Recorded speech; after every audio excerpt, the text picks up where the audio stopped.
야, 너 어제 사 먹은 죽값 8,000원 왜 입금 안 해? 5원 한 장까지 확실하게 나눠야지.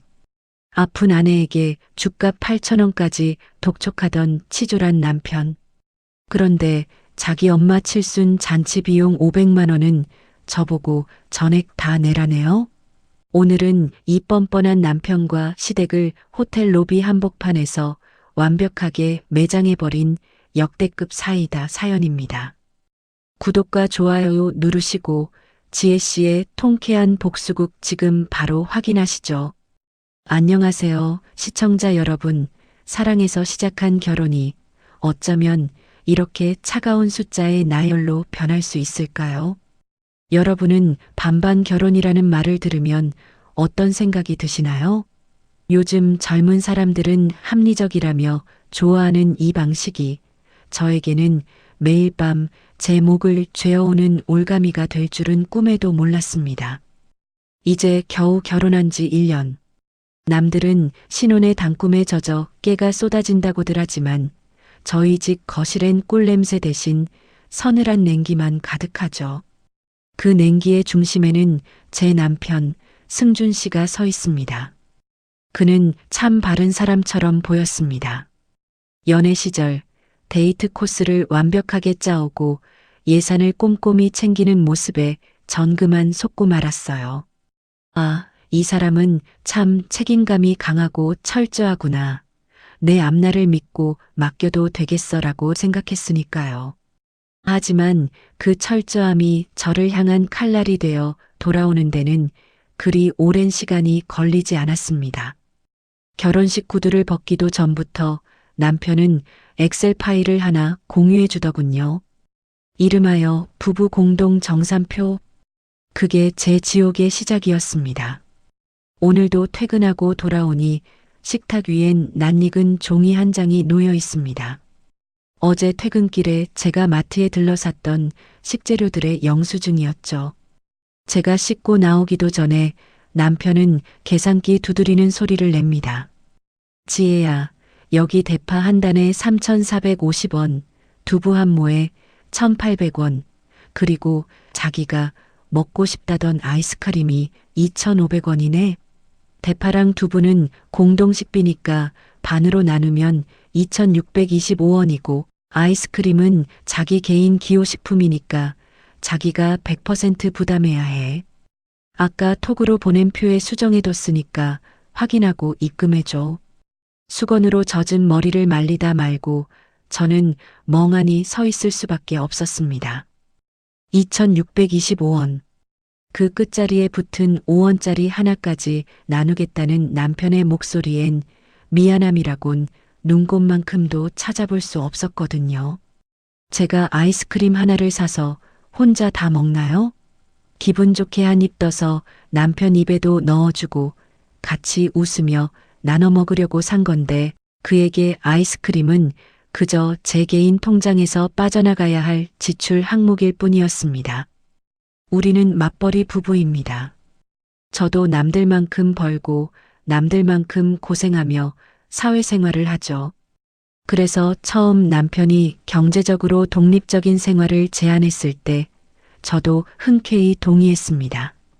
서로의 커리어를 존중하고 깔끔하게 사는 게 멋져 보였으니까요. 하지만 남편이 말하는 반반은 그런 건강한 의미가 아니었습니다. 그것은 철저하게 타인을 배제하고 상대방의 희생을 10원 단위로 계산하는 아주 치졸한 성급기였습니다. 한 번은 제가 지독한 독감에 걸려 사흘 밤낮을 앓아누운 적이 있습니다. 열이 39도까지 오르내리고 목소리조차 나오지 않아 침대에서 헐떡이고 있었죠. 퇴근하고 돌아온 남편은 제 이마를 짚어주기는커녕 제 머리맡에 놓인 죽 그릇부터 확인하더군요. 지혜야, 이 죽 어디서 산 거야? 생활비 카드로 긁은 거 아니지? 아픈 건 개인 사정이니까 이건 자기 개인 비용으로 처리해야 공평한 거야. 혹시라도 공동 카드 썼으면 바로 입금해줘. 그 말을 듣는 순간 가슴속 깊은 곳에서 뜨거운 것이 울컥 치밀어 올랐습니다. 아픈 아내의 안부를 묻기도 전에 죽 한 그릇 가격이 공용인지 개인인지를 따지는 남자. 이 사람이 정말 내가 평생을 약속한 반려자가 맞을까요? 저는 그날 밤 열 때문에 뜨거워진 눈물을 쏟으며 다짐했습니다. 그래, 네가 원하는 대로 해주마. 한 푼도 어긋나지 않게 다 계산해 줄게. 하지만 남편의 집요함은 여기서 끝이 아니었습니다. 집안일조차 그는 노동 가치를 환산해 나누자고 했죠. 제가 요리를 하면 본인이 설거지를 하겠다는 약속. 얼핏 들으면 참 합리적이죠?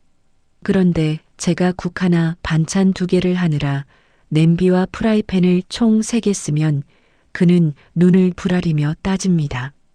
지혜야, 반찬을 꼭 2개나 해야 해? 냄비 하나로 끝낼 수 있는 요리를 하면 내 설거지 시간이 10분은 단축될 텐데 자기가 비효율적으로 요리해서 내 노동력을 낭비하는 건 반반 원칙에 어긋나는 거야. 결국 저는 요리를 할 때도 남편의 설거지 시간을 계산하며 눈치를 봐야 했습니다. 신혼집 주방은 맛있는 냄새가 아니라 숨막히는 긴장감으로 가득 찼죠. 제 친구들이 인스타그램에 예쁜 그릇에 정성껏 담은 요리 사진을 올릴 때 저는 남편이 보낸 엑셀 파일을 열어 10원 단위가 틀리지는 않았는지 검토해야 했습니다. 친구들이 남편이랑 주말에 교회로 드라이브 나간 사진을 보며 웃을 때 저는 주유비 정산을 어떻게 할지를 두고 남편과 말싸움을 해야 했고요. 남편은 입버릇처럼 말합니다. 지혜야, 서운해하지 마. 이게 서로 뒤끝없고 깨끗한 거야. 나중에 돈 때문에 얼굴 붉히는 것보다 100배 낫지 않아? 요즘 깨어있는 부부들은 다 이렇게 살아. 그 말을 들을 때마다 저는 속으로 수천 번을 되물었습니다. 돈 때문에 얼굴 붉히는 것보다 사랑이 메말라가는 것을 지켜보는 게 정말 더 나은 거냐고 말이죠. 하지만 싸우기 싫어 입을 다물었습니다. 아직 결혼한 지 1년밖에 안 됐으니까 시간이 지나면 좀 나아지겠지. 아이가 생기고 세월이 쌓이면 저 남자도 마음의 문을 열겠지. 그런 미련한 희망을 품고 버텼습니다. 하지만 그 희망은 얼마 지나지 않아 처참하게 깨지고 맙니다. 바로 남편의 본색이 적나라하게 드러나는 사건, 시어머니의 칠순 잔치 때문이었죠. 평생 반반을 외치며 제 목을 죄던 남편은 본인의 집안 행사가 닥치자 아주 뻔뻔하게 며느리의 도리를 들먹이기 시작했습니다. 본인의 원칙을 손바닥 뒤집듯 뒤집어버리는 그 가증스러운 태도, 제 삶을 송두리째 흔들어 놓을 그 기막힌 요구는 유난히 남편의 목소리가 다정하게 느껴지던 어느 평화로운 일요일 오후에 시작되었습니다. 평화로운 일요일 오후였습니다. 창가로 내리쬐는 햇살은 따스했고 모처럼 미세먼지 없는 하늘은 참 맑았죠. 거실 소파에 앉아 커피 한 잔의 여유를 즐기려는데 평소라면 자기 방에서 게임을 하거나 주식창만 들여다보던 남편이 웬일로 제 곁에 슬그머니 다가와 앉더군요. 그러더니 제 어깨를 주무르며 아주 살가운 목소리로 말을 거는 게 아니겠어요? 지혜야, 요즘 회사 일 많이 힘들지? 내가 어깨 좀 주물러 줄게. 결혼하고 1년 동안 남편이 먼저 다가와 이런 친절을 베푼 적은 손에 꼽을 정도였습니다. 아니, 거의 없었다고 봐도 무방하죠.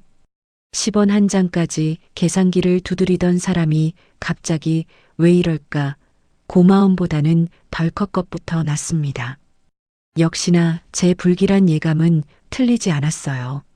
남편의 손길이 어깨에서 멈출 때쯤 그는 기다렸다는 듯 본론을 꺼냈습니다.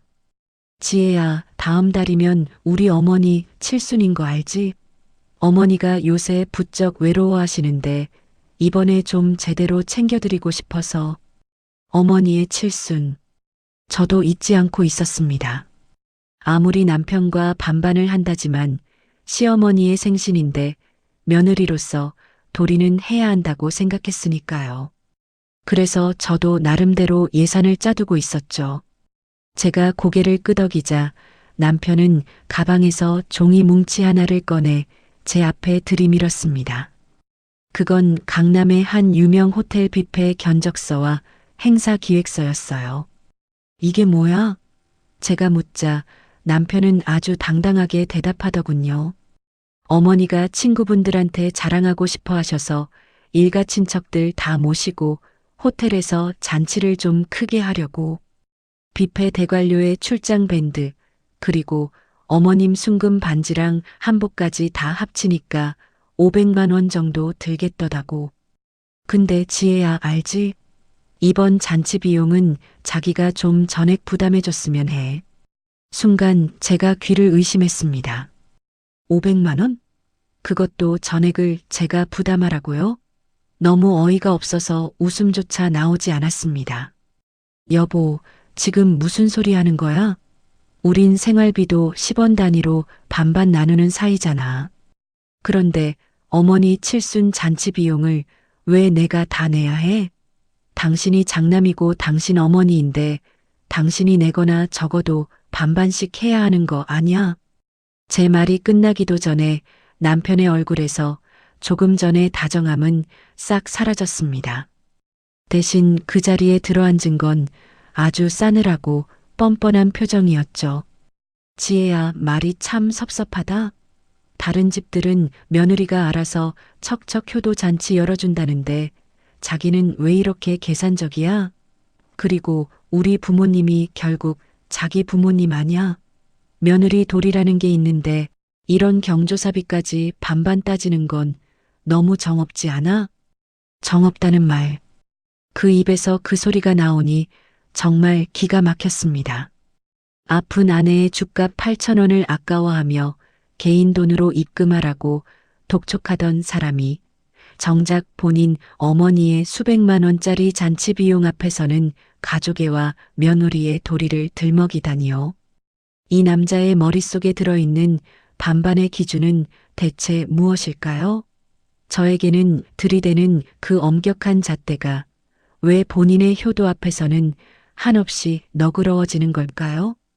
남편은 여기서 그치지 않았습니다. 제 손을 잡는 척하며 가스라이팅을 시작하더군요. 자기는 나보다 연봉도 높고 모아둔 돈도 많잖아. 나는 나중에 우리 집 사려고 한 푼 두 푼 아끼느라 적금 붓는 거 자기도 알잖아. 이번 한 번만 자기가 희생해주면 우리 어머니가 평생 자기 예뻐하실 거야. 이게 다 우리 가정을 위한 일이지. 적금을 붓는다고요? 집을 사기 위해서요? 저는 알고 있었습니다. 남편이 자기 친구들과 골프 치러 다니고 술 마시며 펑펑 쓰는 돈이 한 달에 수백만 원이라는 사실을요. 저에게는 마트 봉투값 50원을 아끼라고 타박하던 남자가 자기 취미 생활에는 아낌없이 돈을 쓰면서 미래를 핑계로 제 지갑을 털려하고 있었습니다. 시청자 여러분, 여러분이라면 이 상황에서 어떻게 하셨을까요? 제가 1년 동안 참아온 세월이 머릿속을 스쳐 지나갔습니다. 반반이라는 미명 아래 제가 감내해야 했던 수많은 치졸함, 그리고 이제는 대놓고 제 노동의 대가를 갈취하려는 그 뻔뻔한 모습. 하지만 저는 그 자리에서 소리를 지르거나 싸우지 않았습니다. 대신 아주 차갑고 차분하게 마음을 가라앉혔죠. 그리고 다짐했습니다. 그래, 당신이 말하는 그 위대한 칠순 잔치, 내가 정말 최고로 준비해 줄게. 하지만 그 주인공은 당신 어머니가 아니라 당신의 그 가증스러운 원칙이 무너지는 순간이 될 거야. 남편은 제가 침묵하자 자기 뜻대로 된 줄 알고 다음 날 아침부터 아주 기세등등해졌습니다. 역시 우리 와이프가 최고야.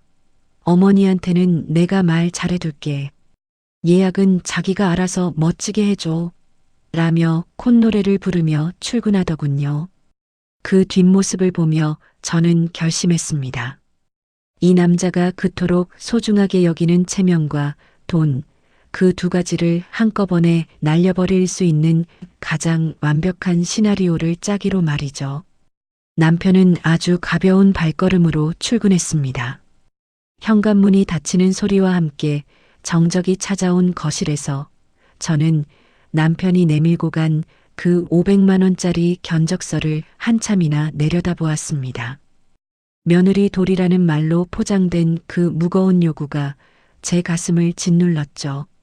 하지만 제 마음을 더 아프게 했던 건 남편이 저를 바라보던 그 당당한 눈빛이었습니다. 10원 한 장까지 나누자며 저를 몰아세우던 그 냉혹한 남자가 본인의 효도 앞에서는 어쩜 그렇게 뻔뻔해질 수 있는지 정말 소름이 돋더군요. 저는 곧장 남편의 서재로 향했습니다. 평소 남편은 사생활을 강조하며 제가 서재 근처에만 가도 예민하게 굴었죠. 하지만 이제 그 금기는 의미가 없었습니다. 저는 책상 서랍 깊숙한 곳을 뒤지기 시작했어요. 그리고 거기서 낡은 가죽 지갑 하나와 그 안에 숨겨진 신용카드 한 장, 그리고 최근 몇 달간의 영수증 뭉치를 발견했습니다. 영수증에 찍힌 숫자들을 하나하나 훑어내려가던 저는 그만 자리에 주저앉고 말았습니다. 거기에는 제가 상상도 못했던 남편의 진짜 삶이 고스란히 기록되어 있었거든요. 저와는 마트 마감 세일 때만 골라 장을 보고 봉투값 50원을 아끼라며 면박을 주던 남편이었습니다. 그런데 영수증 속의 그는 전혀 다른 사람이었습니다. 강남의 유명 골프 클럽에서 수백만 원을 결제하고 친구들과는 이름만 대면 알만한 고급 일식집에서 한 끼에 30만 원이 넘는 돈을 펑펑 쓰고 있었죠. 심지어 제가 지독한 독감에 걸려 홀로 죽을 끓여 먹으며 서러워하던 그날 밤에도 남편은 야근이라던 거짓말과 달리 친구들과 최고급 위스키를 마시며 수십만 원을 긁었더군요.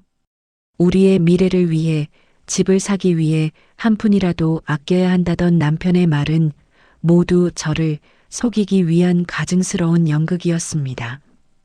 본인은 뒤에서 온갖 사치를 다 누리면서 저에게는 반반이라는 굴레를 씌워 생활비를 쥐어짜고 있었던 겁니다. 그가 말한 적금은 우리 부부의 미래가 아니라 오로지 본인만의 안락한 삶을 위한 비자금이었던 거였어요. 배신감이 파도처럼 밀려와 온몸이 떨렸습니다.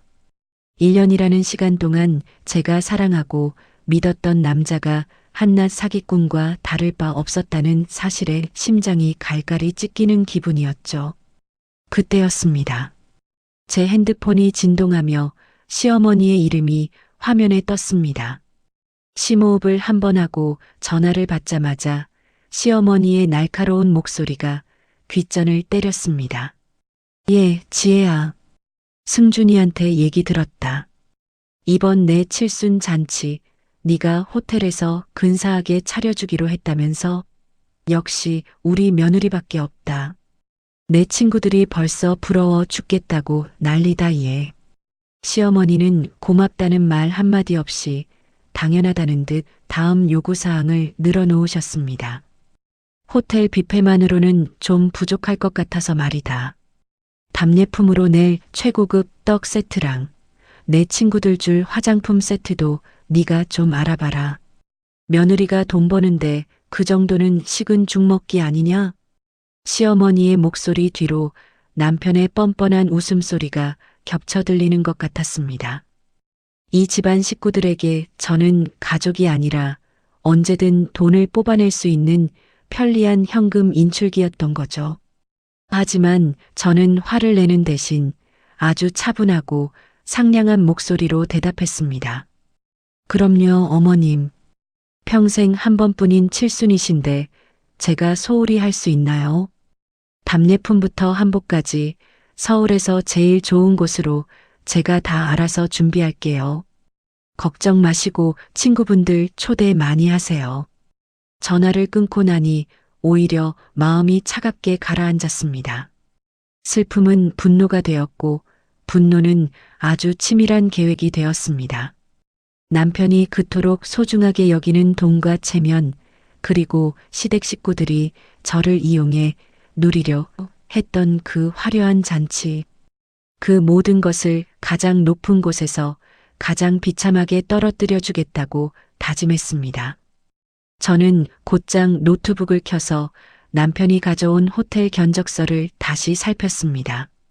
그리고 호텔 예약팀이 아닌 전혀 다른 곳들에 전화를 걸기 시작했죠. 남편 앞에서는 예약이 완벽하게 진행되고 있는 것처럼 연기하며 뒤로는 이 결혼 생활을 가장 통쾌하게 종결지을 잔혹한 초대장을 준비했습니다. 남편은 퇴근해서 돌아올 때마다 예약은 잘 됐지? 계약금은 보냈어? 라고 물어보며 확인을 했고 저는 그때마다 당연하죠, 여보. 아주 완벽해요라며 남편의 지갑과 자존심을 동시에 무너뜨릴 덫을 아주 정교하게 설치해 나갔습니다. 남편은 본인의 얄팍한 거짓말이 성공한 줄 알고 동료들에게까지 이번 칠순 잔치를 대대적으로 자랑하기 시작했습니다. 우리 와이프가 이번에 어머니 칠순이라고 호텔 연회장을 통째로 빌렸어. 명색이 며느리라면 이 정도는 해야지 않겠어? 라며 어깨를 으쓱거리는 그를 보며 저는 속으로 생각했습니다. 그래, 마음껏 자랑해도.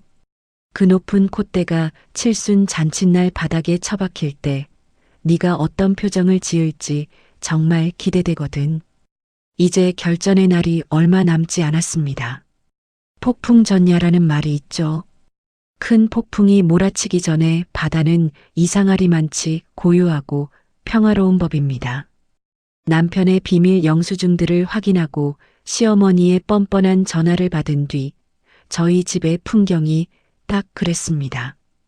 겉으로 보기엔 여느 때와 다름없는 신혼집의 일상이었죠.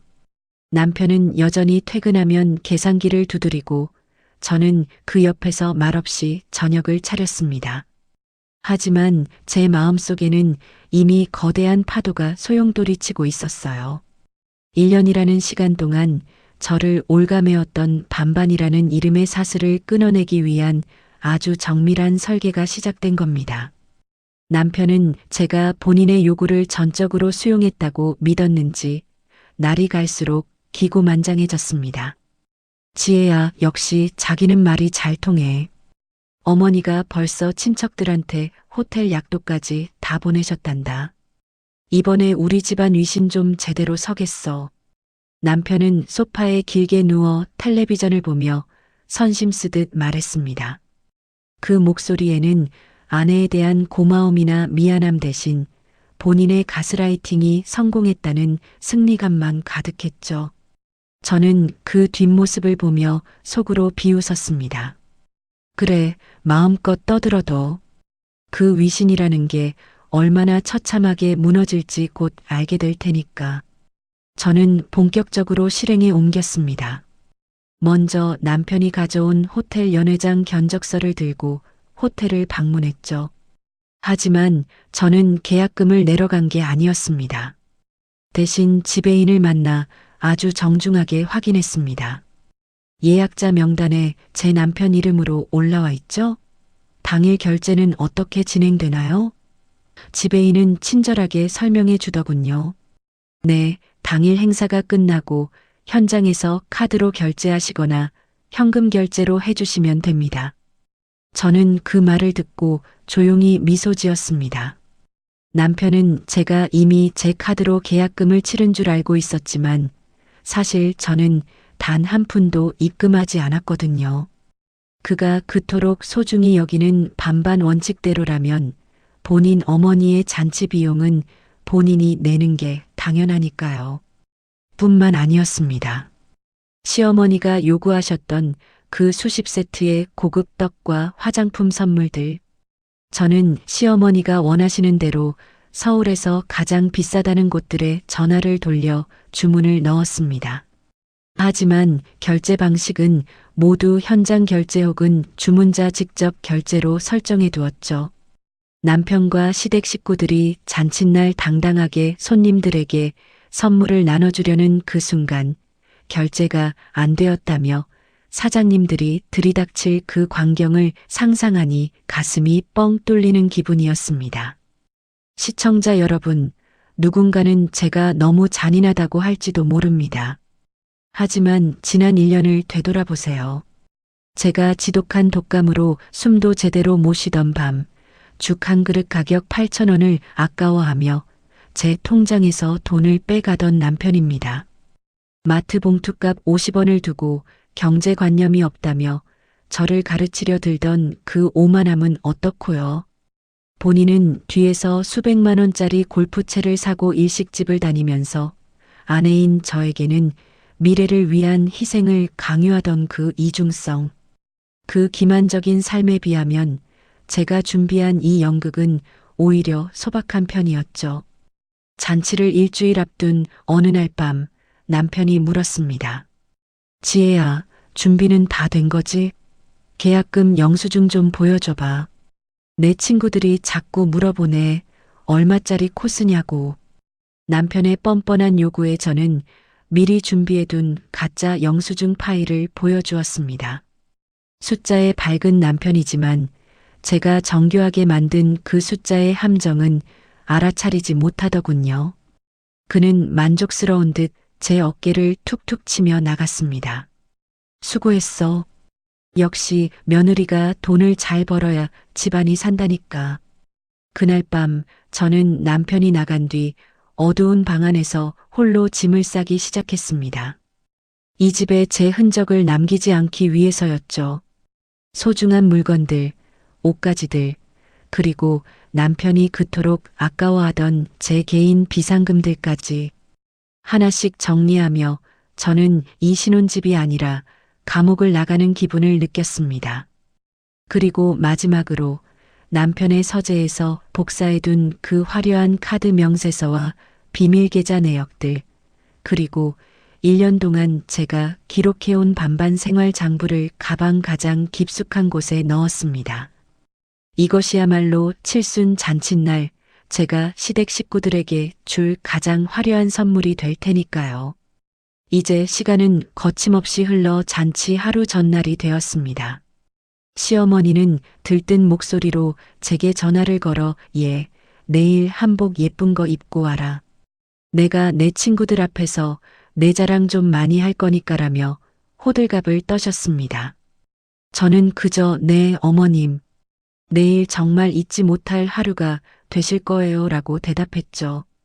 전화를 끊고 저는 조용히 제 핸드폰의 유심 카드를 빼서 서랍 깊숙이 집어넣었습니다.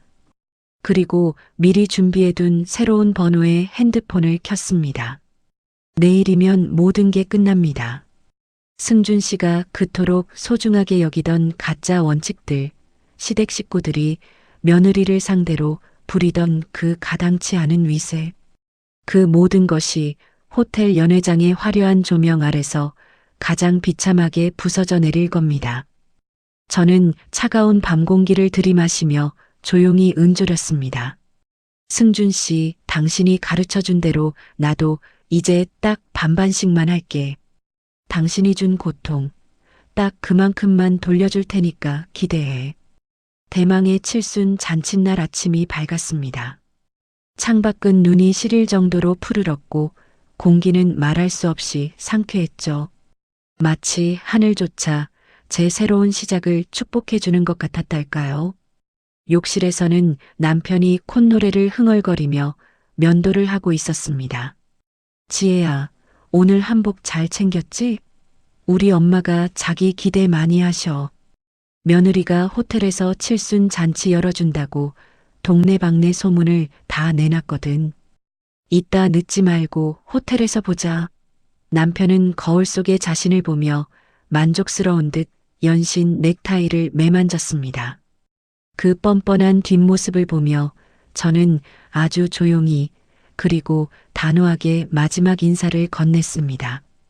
그럼 여보, 아주 잊지 못할 잔치가 될 거야. 먼저 가서 준비하고 있을 테니까 천천히 와. 그게 제가 남편에게 건넨 아내로서의 마지막 연극이었습니다.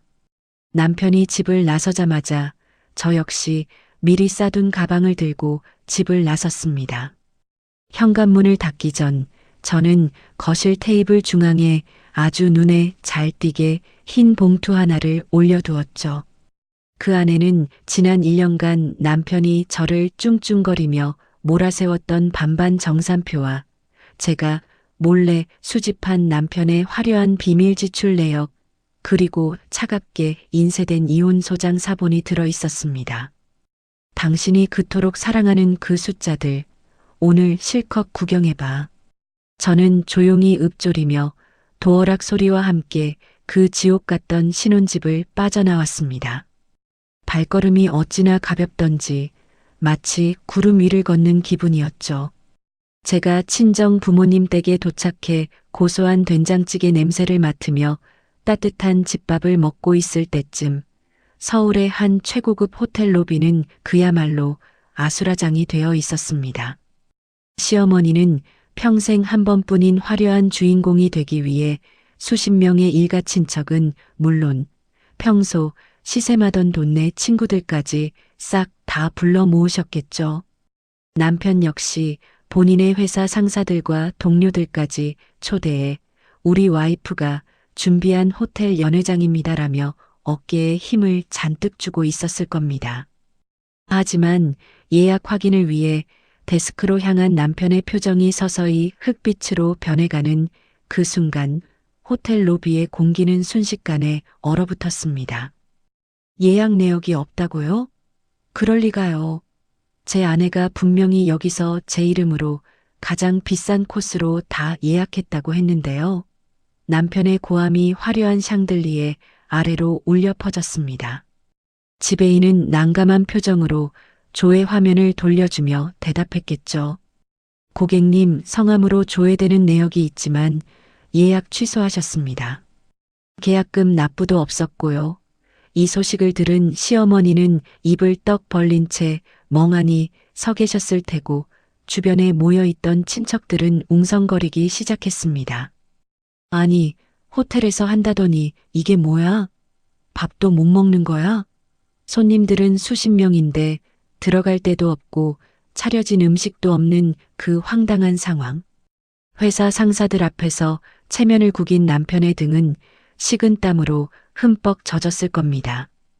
설상가상으로 시어머니가 친구들에게 자랑하며 나누어 주기로 했던 최고급 떡 세트와 화장품들도 도착하지 않았습니다. 업체 사장님들은 입금이 안 돼서 주문 취소되었다며 남편에게 차가운 대답을 하고는 남편의 전화를 끊어버렸죠. 남편은 제 번호를 수백 번 눌렀겠지만 응답은 없었습니다. 야, 지혜야, 너 어디야? 미쳤어? 로비 한복판에서 고함을 지르는 남편을 보며 시어머니의 친구들은 입을 가리고 수군거렸을 겁니다. 세상에 며느리가 잔치 당일에 잠적을 했대. 평소에 얼마나 괴롭혔으면 저러겠어? 자기가 그렇게 목숨처럼 아끼던 그 체면이 수백 명의 눈동자 앞에서 처참하게 짓밟히는 기분 과연 어땠을까요? 친정 소파에 길게 누워 과일을 먹고 있는데 남편에게 문자 메시지가 왔습니다. 야, 너 지금 제정신이야?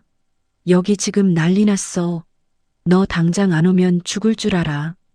분노로 가득 찬 메시지를 보며 저는 코웃음을 쳤습니다. 그리고 아주 차분하게 답장을 보냈죠. 이봐 반반 남편, 네가 좋아하는 반반. 오늘 확실하게 했잖아. 잔치 준비는 내가 하고 비용 결제는 네가 하기로 한 거 아니었어? 네가 직접 해결해. 아픈 아내 죗값 8,000원도 아끼라고 입금 독촉하던 사람인데 500만 원 정도는 식은 죽 먹기잖아. 아 그리고 식탁 위에 선물 놔뒀으니까 집에 가서 꼭 확인해. 메시지를 전송하고 나니 1년간 막혔던 가슴이 뻥 뚫리며 웃음이 멈추지 않았습니다. 시청자 여러분, 대리만족이라는 게 이렇게 달콤한 건 줄 예전엔 미처 몰랐습니다. 남편과 시댁 식구들이 그 텅 빈 호텔 로비에서 수천만 원의 위약금과 망신사를 온몸으로 받아내며 절규하고 있을 때 저는 평생 느껴본 적 없는 평화로운 일요일 오후를 만끽했습니다. 이제 복수는 시작일 뿐입니다. 내일이면 제가 남겨둔 그 장부를 보고 남편의 그 알량한 자존심이 어떻게 무너져 내릴지 벌써부터 가슴이 두근거립니다. 얼마 만에 느껴보는 평화였을까요? 친정집 소파에 기대어 앉아 엄마가 깎아주신 달콤한 배 한 조각을 입에 넣는데 세상에 이렇게 맛있는 과일이 있었나 싶더군요. 1년 동안 남편과 살면서는 배 한 통을 사도 지혜야, 이건 자기 개인 간식비로 결제한 거지? 라는 소리를 듣기 싫어 마트 근처에도 안 갔거든요. 그런데 갑자기 정적을 깨고 초인종 소리가 날카롭게 울려 퍼졌습니다. 마치 굶주린 맹수가 문 밖에서 울부짖는 것 같았죠. 문을 열자마자 들이닥친 건 호텔에서 입었던 그 화려한 정장 차림 그대로인 남편이었습니다. 넥타이는 비뚤어져 있고 얼굴은 터질 듯이 붉게 달아올라 있더군요. 남편은 제 부모님이 계신 것도 아랑곳하지 않고 고함부터 질렀습니다. 야, 너 진짜 미쳤어? 너 때문에 오늘 내가 무슨 개망신을 당했는지 알아? 우리 회사 본부장님까지 오셨는데 예약도 안 된 로비에서 쫓겨나듯 나왔다고. 우리 엄마는 지금 뒷목 잡고 쓰러지셔서 응급실 가셨어. 남편의 고함에 저희 아버지가 거실로 나오셨지만 저는 오히려 차분하게 대답했습니다. 왜 그렇게 소리를 질러? 자기가 좋아하는 반반 확실하게 한 거잖아. 잔치 기획은 내가 하고 결제는 네가 해야 되는 거 아니야? 그리고 당신 원칙대로라면 시댁 행사는 당신 돈으로 하는 게 당연하잖아. 근데 왜 나한테 화를 내? 제 차가운 말에 남편은 말문이 막힌 듯 씩씩거리더니 이내 더 크게 소리를 쳤습니다. 그걸 지금 말이라고 해? 며느리가 돼서 시어머니 칠순을 망쳐놓고 너 이거 손해배상 청구할 거야. 그 많은 손님들 헛걸음하게 한 거, 호텔 위약금, 너 다 내놔. 참다 못한 제가 남편의 눈앞에 서류 뭉치 하나를 툭 던졌습니다. 제가 찾아냈던 그 비밀 계좌 내역과 화려한 카드 명세서들이었죠. 손해배상? 당신이 나한테 갚아야 할 돈부터 계산해보자. 나 아파서 8,000원짜리 죽 사 먹을 때 당신은 친구들이랑 30만 원짜리 초밥 먹었더라. 우리 집 살 돈 모아야 한다고 나한테 10원 단위로 생활비 뜯어내더니 자기 골프채 사는 데는 수백만 원을 긁었어. 영수증을 확인한 남편의 눈동자가 심하게 흔들리기 시작했습니다. 이걸 네가 어떻게 해? 저는 멈추지 않고 몰아붙였습니다. 자기가 말하는 반반은 내 돈은 당신 돈이고 당신 돈은 자기 것인 그런 거야? 1년 동안 나를 가사도우미처럼 부려먹으면서 감정 쓰레기통으로 쓴 비용, 그리고 당신이 몰래 사치 부린 저 내역들. 내가 이거 다 정리해서 당신 회사 게시판이랑 시댁 친척들 단톡방에 올릴 거야. 어때? 자기가 좋아하는 그 공정함으로 한번 끝까지 가볼까? 남편은 방금 전까지 기세등등하던 모습은 어디 가고 털썩 주저앉아 제 바짓가랑이를 붙잡으려 했습니다. 지혜야, 그건 내가 잠시 생각이 짧았어. 다시 시작하자. 내가 그 돈 다 갚을게. 그리고 이혼은 절대 안 돼. 하지만 그 모습이 어찌나 추하고 가증스럽던지 예전 같으면 마음이 약해졌을지도 모르지만 이제는 그저 역겨움만 느껴졌습니다. 여보, 아니 승준아. 이제 와서 비굴하게 굴지 마. 네가 좋아하는 반반 원칙대로 나도 이제 당신 인생에서 정확히 절반, 아니 100% 빠져줄게. 저희 아버지가 남편의 팔을 잡아 끌며 현관 밖으로 밀어내셨습니다. 자네, 내 딸한테 10원 한 장까지 따졌다며? 이제 그 돈 따지는 계산기 들고 내 어머니한테나 가보게. 내 집에서 당장 나가. 문이 닫히는 소리와 함께 남편의 비굴한 외침이 멀어지더군요. 시청자 여러분, 남편이 나간 뒤 찾아온 정적 속에서 저는 태어나서 처음으로 승리의 맛이 무엇인지 알게 되었습니다. 단순히 복수한 것이 아니라 제 삶을 갉아먹던 기생충 같은 인간을 제 손으로 떼어낸 기분이었거든요. 남편은 그날 밤새도록 제게 사과와 협박을 섞은 메시지를 보냈지만 저는 단 하나도 읽지 않고 씹었습니다. 이제 그자가 마주해야 할 것은 친정집의 따뜻한 환대가 아니라 이혼 전문 변호사의 차가운 전화와 본인의 화려한 이중생활이 낱낱이 공개된 뒤 마주할 세상의 손가락질 뿐이니까요. 자업자득이라는 말은 이럴 때 쓰는 거겠죠? 저는 그날 밤 1년 만에 처음으로 악몽 한 번 꾸지 않고 아주 깊은 잠에 들었습니다. 폭풍이 휩쓸고 간 다음 날 아침의 공기는 유난히도 투명했습니다.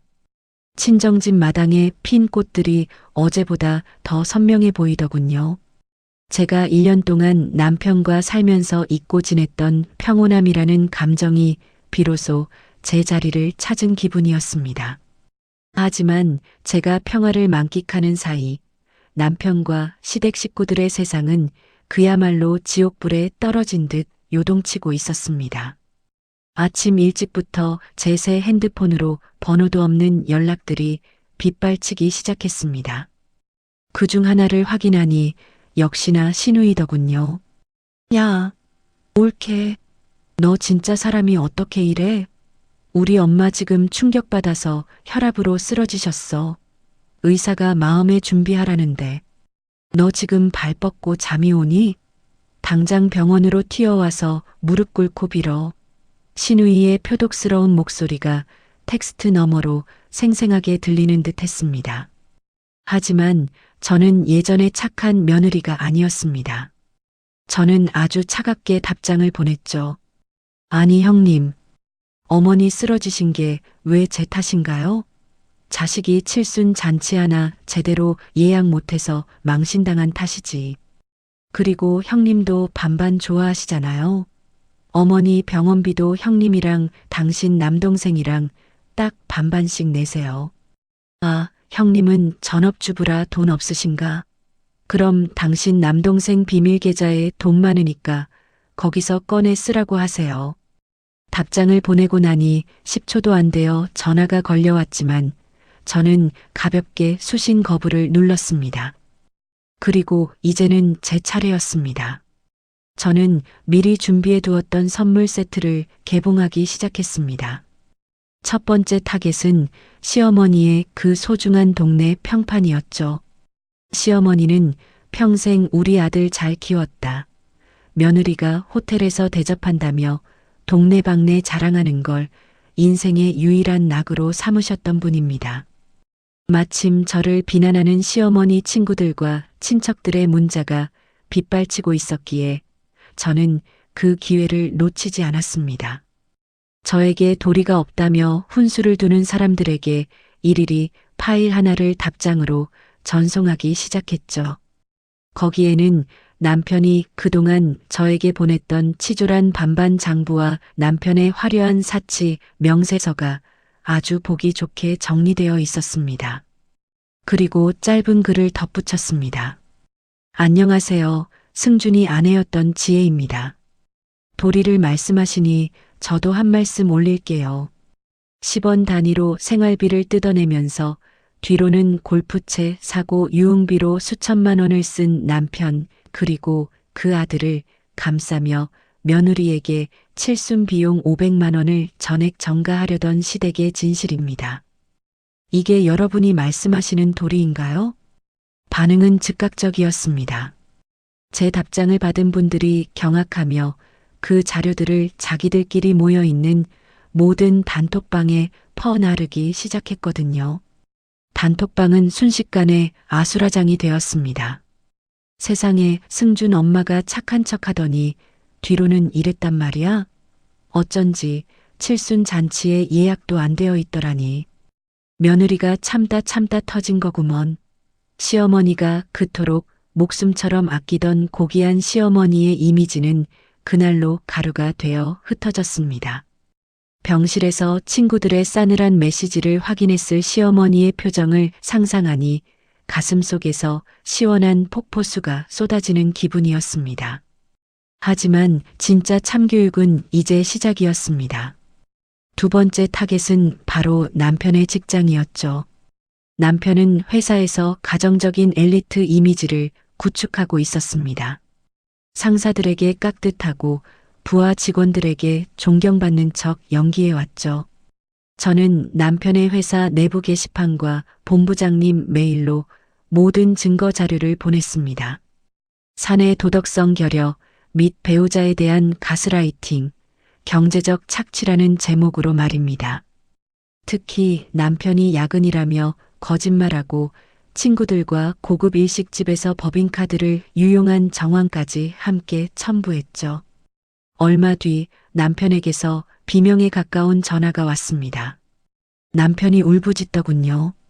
지혜야, 진짜 나 죽일 셈이야? 회사에서 나 지금 대기 발령 났어. 네가 올린 그 사진들 다 지워줘. 그리고 잘못된 거라고 말해줘, 제발. 내가 잘못했어. 내가 그 돈 다 줄게. 응? 저는 비소를 흘리며 대답했습니다.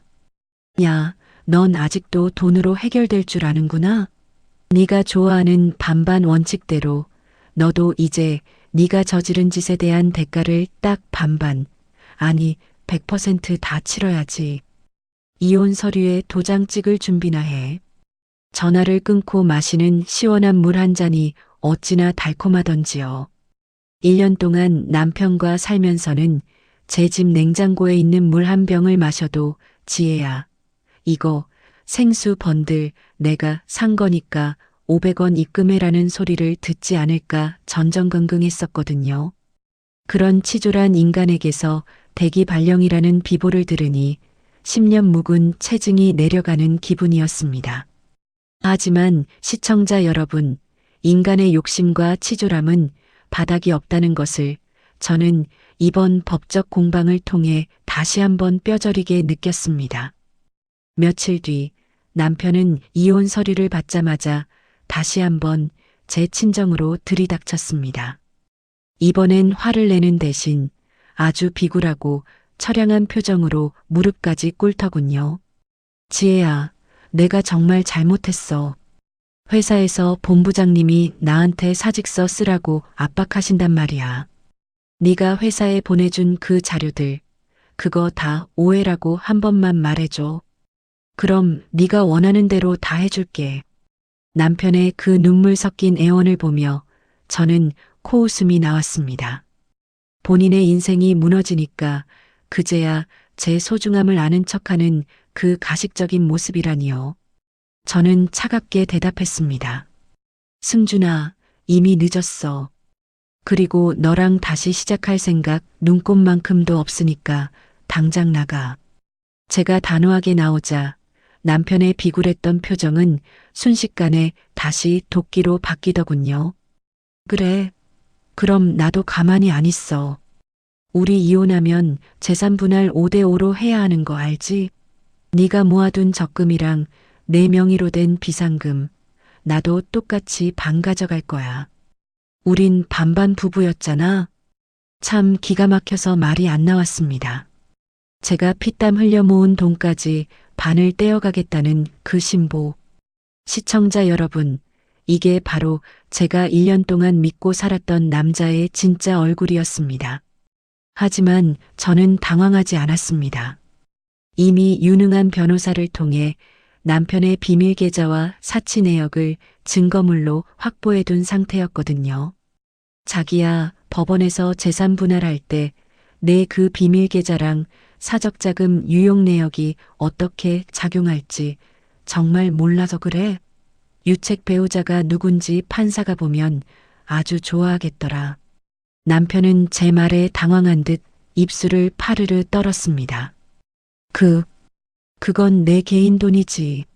자기가 간섭할 일이 아니야.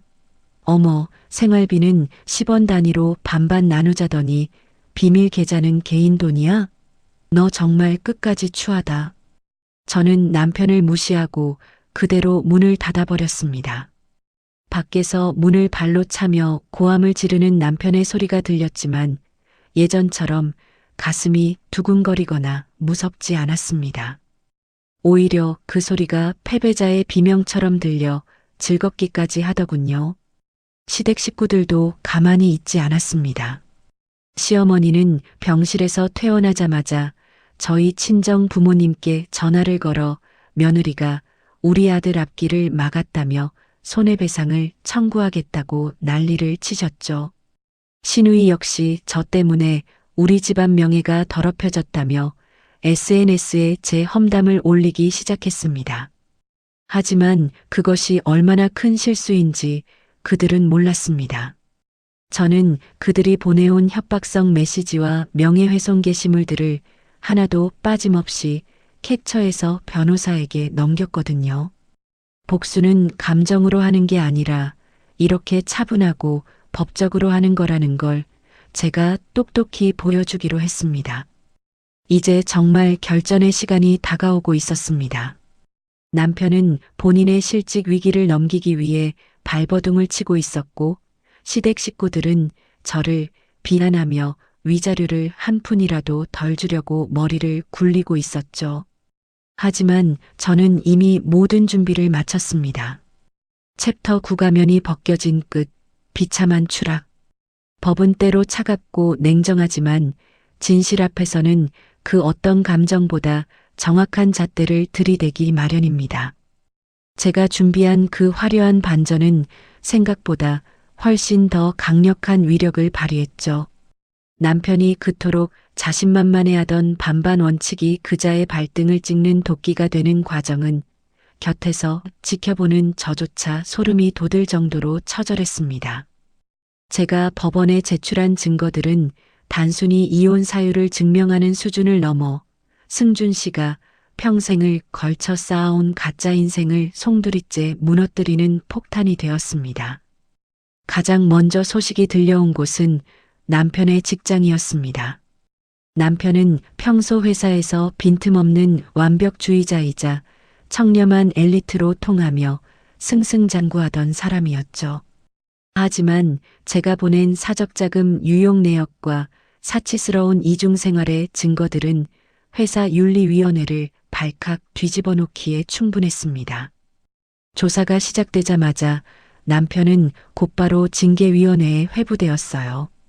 남편은 끝까지 발뺌하며 동료 탓으로 돌리려 했지만 제가 확보한 카드 명세서와 그날의 위치 정보들은 거짓말을 허용하지 않았습니다. 결국 남편은 공금 유용 및 품위 유지 위반으로 파면 처분을 받았죠. 퇴직금조차 제대로 챙기지 못한 채 쫓겨나듯 회사를 나오는 남편의 모습은 한때 본부장 자리를 넘보던 기세등등한 모습이 아니었습니다.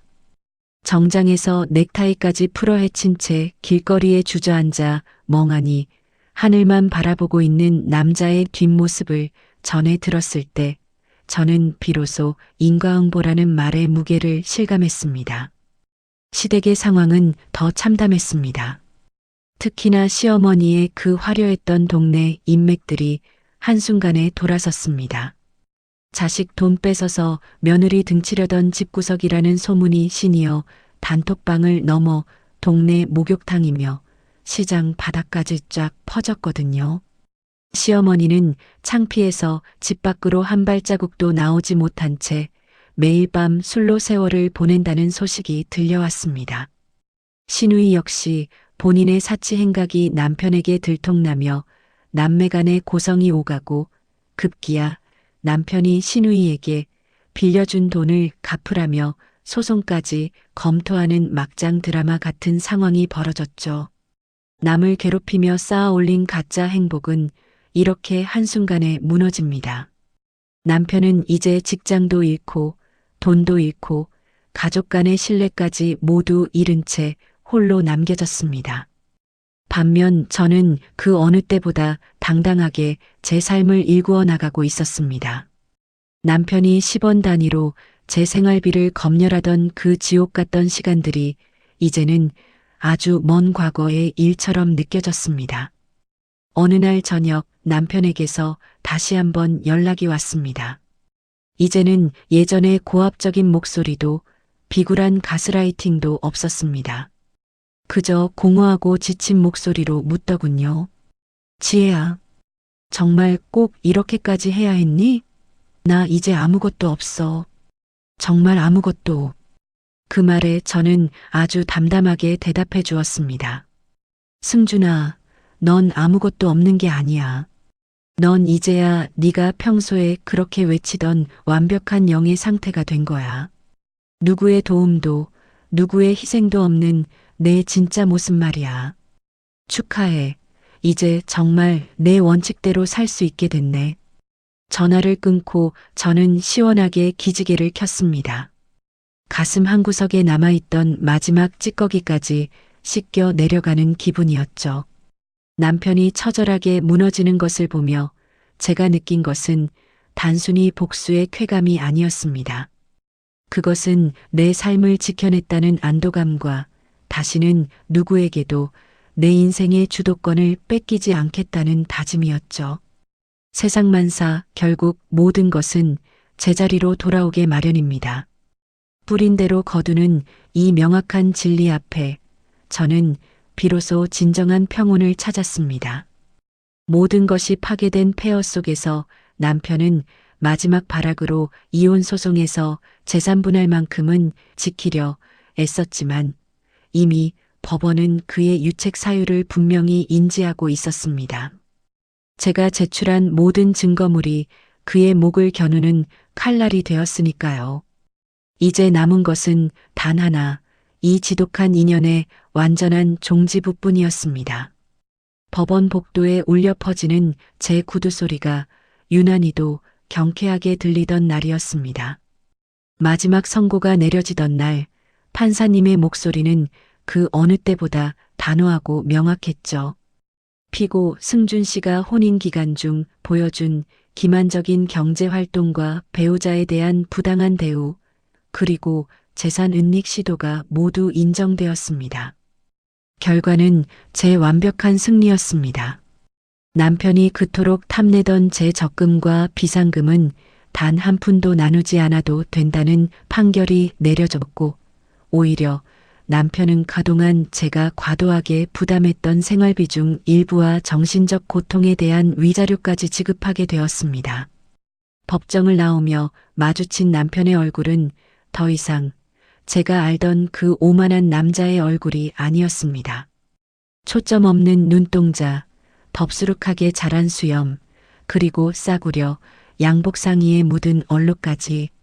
한때 엘리트라 자부하며 10원 단위로 저를 가르치려 들던 그 기세는 어디로 갔는지 그저 초라하게 무너진 한 남자의 잔해만 남아 있더군요. 남편은 저를 붙잡고 마지막으로 중얼거렸습니다. 지혜야, 정말 이렇게까지 해야 했어? 우리 좋았던 때도 있었잖아. 그 말에 저는 대답 대신 아주 깊은 침묵을 선물했습니다. 좋았던 때요? 기억조차 나지 않는 그 짧은 순간을 위해 제 인생 전체를 저당 잡힐 수는 없는 일이니까요. 이혼 서류에 도장이 찍히고 완전히 남남이 된 후 저는 가장 먼저 저만을 위한 작은 집을 구했습니다. 남편의 간섭도 엑셀 파일의 압박도 없는 오로지 저만의 공간이었죠. 이사 첫날 저는 마트에서 가장 비싸고 맛있는 과일들을 한 바구니 샀습니다. 예전 같으면 이건 자기 개인 기호식품이니까 자기가 사라는 남편의 핀잔이 들려왔겠지만 이제는 누구의 눈치도 볼 필요가 없었습니다. 제 돈으로 제가 산 과일을 씻어 예쁜 그릇에 담아 소파에 앉아 먹는데 그 달콤함에 참아왔던 눈물이 핑 돌더군요. 시청자 여러분, 남이 해주는 칭찬보다 내가 나를 위해 차려주는 이 소박한 상차림이 훨씬 더 큰 위로가 된다는 걸 이제야 알았습니다. 반면 승준 씨의 소식은 건너 들려왔습니다. 직장에서 파면당하고 시댁마저 파산에 가까운 상태가 되자 그는 강남의 번듯한 아파트 대신 낡은 빌라의 작은 원룸으로 거처를 옮겼다고 하더군요. 거기서도 그는 여전히 반반의 버릇을 버리지 못해 편의점에서 10일 상품을 사서 옆집 사람과 나누자고 제안했다가 문전박대를 당했다는 웃지 못할 이야기도 들었습니다. 자기가 만든 원칙에 갇혀 스스로 고립되어가는 그 남자의 삶. 그것이야말로 법이 주는 형벌보다 더 가혹한 본인만의 감옥이 아닐까 싶습니다. 시어머니 역시 동네 목욕탕이며 시장이며 발길을 끊으신 지 오래라고 합니다. 그렇게 자랑하던 아들이 실직하고 이혼까지 당했다는 소문이 나자 그 대단했던 자존심에 금이 간 거죠. 신우이 역시 남편과의 불화로 친정에 내려와 매일같이 남편과 싸우며 하루하루를 보내고 있다고 하더군요. 남의 눈에 피눈물 나게 하며 본인들의 행복만 챙기려던 그 욕심이 결국은 본인들의 가정까지 무너뜨린 셈입니다. 저는 이제 주말마다 부모님을 모시고 맛집 탐방을 다닙니다. 아버지, 오늘 고기는 제가 쏠게요. 라고 당당하게 외칠 때마다 저희 아버지는 허허 웃으시며 제 머리를 쓰다듬어 주십니다. 우리 딸, 이제야 얼굴이 꽃처럼 폈네. 그 말씀 한마디에 지난 1년간의 고통이 눈 녹듯 사라집니다. 누구의 아내도 누구의 며느리도 아닌 오로지 이지혜라는 제 이름 석자로 사는 삶이 이토록 찬란할 줄은 예전엔 미처 몰랐습니다. 시청자 여러분, 혹시 지금 이 순간에도 누군가의 부당한 요구에 숨죽여 울고 계신 분이 있나요? 가족이니까, 결혼했으니까라는 말로 본인의 희생을 합리화하고 있진 않나요? 기억하세요. 여러분은 누군가의 계산기에 두드려지는 숫자가 아닙니다. 여러분은 그 자체로 존엄하고 사랑받을 자격이 충분한 한 사람의 주인공입니다. 제가 10원짜리 지옥에서 빠져나와 이 눈부신 햇살 아래 서 있듯 여러분도 충분히 그러실 수 있습니다. 세상 만사 참으로 기막히고 코막히는 일투성이지만 결국 모든 것은 뿌린 대로 거두는 법입니다. 남의 가슴에 상처를 준 사람은 그만큼의 대가를 치르게 되어 있고 인내하며 진실을 지킨 사람은 반드시 보상을 받습니다. 저는 이제 지난 과거의 아픔을 걸음 삼아 더 단단하고 아름다운 저만의 꽃을 피워보려 합니다. 제 이야기가 여러분에게 작은 용기와 위로가 되었기를 바랍니다. 이제 제 삶의 나침반은 오로지 제 행복만을 가리키고 있습니다. 더 이상 뒤돌아보지 않고 저를 기다리는 눈부신 계절을 향해 뚜벅뚜벅 걸어가겠습니다. 그동안 제 사연에 귀 기울여 주시고 함께 분노해 주신 모든 분께 진심으로 감사의 인사를 전합니다. 여러분의 인생도 저처럼 언제나 맑음이기를 진심으로 응원하겠습니다. 시청자 여러분, 10원 단위로 마음을 갉아먹던 남편을 떠나 진정한 자유를 찾은 지혜씨의 사이다한 복수국 어떻게 들으셨나요? 사랑이나 가족이라는 이름으로 나의 희생만을 강요하는 사람이 곁에 있다면 이제는 스스로를 위해 용기를 내야 할 때일지도 모릅니다. 누군가의 아내나 며느리이기 전에 당신은 그 자체로 가장 소중하고 빛나는 이 인생의 주인공이니까요. 오늘 이야기가 여러분 가슴속 답답함을 시원하게 뚫어드렸기를 진심으로 바랍니다. 여러분의 소중한 경험이나 생각도 댓글로 꼭 들려주세요. 세상 만사는 앞으로도 여러분의 편에 서서 더 통쾌하고 따뜻한 이야기로 다시 찾아오겠습니다. 구독과 좋아요로 이 여정을 함께 해주시면 더 감사할 것 같습니다. 오늘도 나를 가장 아끼는 평안한 하루 되시길 바랍니다. 감사합니다.